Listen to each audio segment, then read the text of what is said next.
With a strong resemblance to the Alphafly, is this going to be your next marathon trainer that comes in cheaper than the Alphafly? Or is this going to be a training companion to the Alphafly? Or a great everyday shoe in general? Or just garbage? Well, I've had these shoes for quite a while now, and I've put close to 100 miles on them, and I'm ready to give you my full review.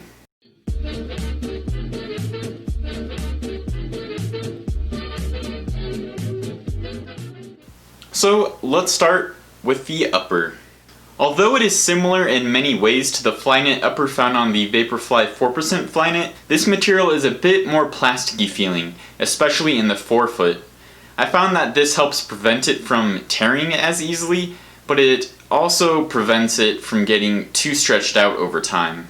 One thing that I was pleasantly surprised about was the fact I didn't have any heel slipping. Unlike the Pegasus 37 or Infinity React, I didn't have any major heel slippage that would cause me discomfort or blisters, though the ankle collar by the pull tab is pokey and can cause blisters if you don't wear higher socks. With this type of Flyknit upper, it makes it difficult to dial in that fit to 100%. For one, there isn't an extra pair of eyelets for additional lockdown, and two, even if you loosen the laces or tighten them really tight, there's still some break-in of the Flyknit upper to really get that perfect locked-in fit. Alright, now let's move down to this very interesting midsole.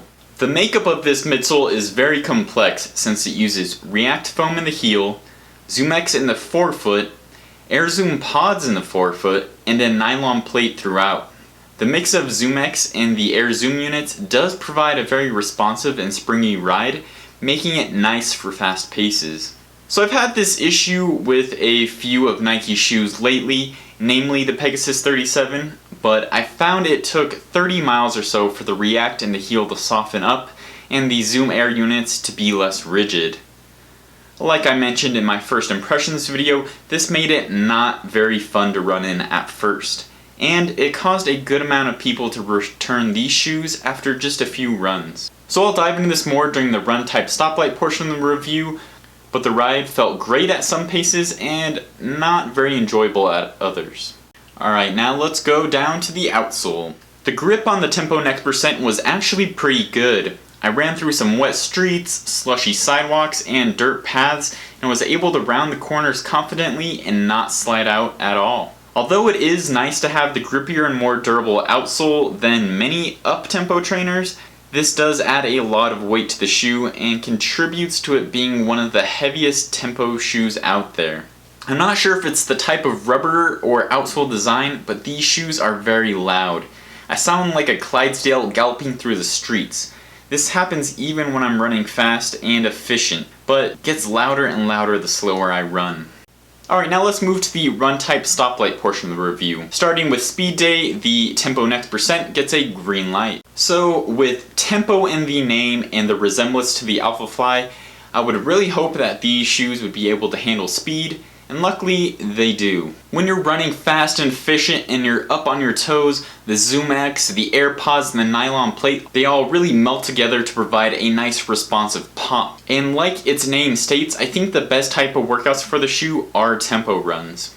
For everyday runs, the TeknoAXE gets a yellow light. So unfortunately, unless you have good form and quick turnover, these shoes can start feeling real awkward real quick. So once you find that pace where you're up on your toes and on those Air Zoom units, it starts feeling nicer, but if you're a heavy heel striker, this shoe is going to have a very awkward transition throughout your gait. It almost seemed like these midsole elements just became really disconnected, like you felt a firm heel landing and then kind of an awkward plate and then bounce off the AirPods, and it just did not work well together. But if you are a more efficient runner that runs more up on your toes and at quicker everyday paces, then this might be a good training companion for your Alphafly. For long run days, the TeknoAXE gets another yellow light. So quick disclaimer, I'm going to divide this long run portion into two subsections real quick. So that's going to be long slow days and progression run days. So if you're doing just a normal long slow day, I would not recommend these shoes for that kind of disconnect feeling like I mentioned in the previous category. But If you're using these shoes for longer progressive runs or tempos, then they might be okay. But again, I think that just kind of depends on your opinion of the shoe and kind of your gait and running styles. Alright, and for recovery day, the TeknoAXE percent gets a red light. So to be honest, this is one of the absolute last shoes that I would pick for easy run days. Like I have mentioned multiple times, at slower paces it feels kind of harsh and disconnected and not very enjoyable. I found if I did try and take it on an easy run that it just felt so uncomfortable that I ended up picking up the pace anyways to where it did feel comfortable. So this shoe is $200, and while that is cheaper than both the Vaporfly NEXT percent and the Alphafly NEXT percent, and it does share many of the elements that those two shoes have, I would not recommend this shoe, especially at that price point. I just don't think that this shoe is worth the $200. The Vaporfly and Alphafly are light, soft, bouncy, and have carbon plates that give you a pop at toe off. I think the TeknoAXE percent definitely misses the mark though by being firmer, heavier, and lacking that roll and kind of pop off the toe. So I don't think I'm alone here, and am pretty confident in saying that I think the majority of people would rather have the Pegasus Turbo line back instead of this shoe.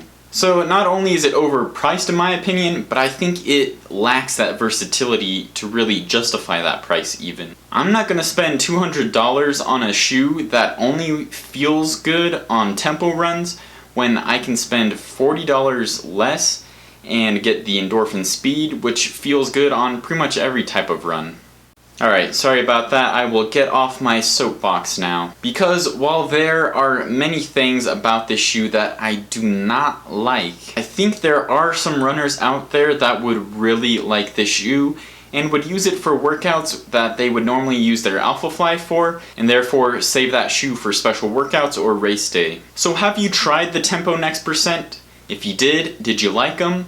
If you didn't, is this a shoe you think you're gonna get? Let me know in the comments down below. So I will have lots of Nike videos coming out here with a review of the Alphafly NEXT percent, the Vomero 15, and the ZoomX Invincible. So make sure you're subscribed so you don't miss that. And as always, keep on running.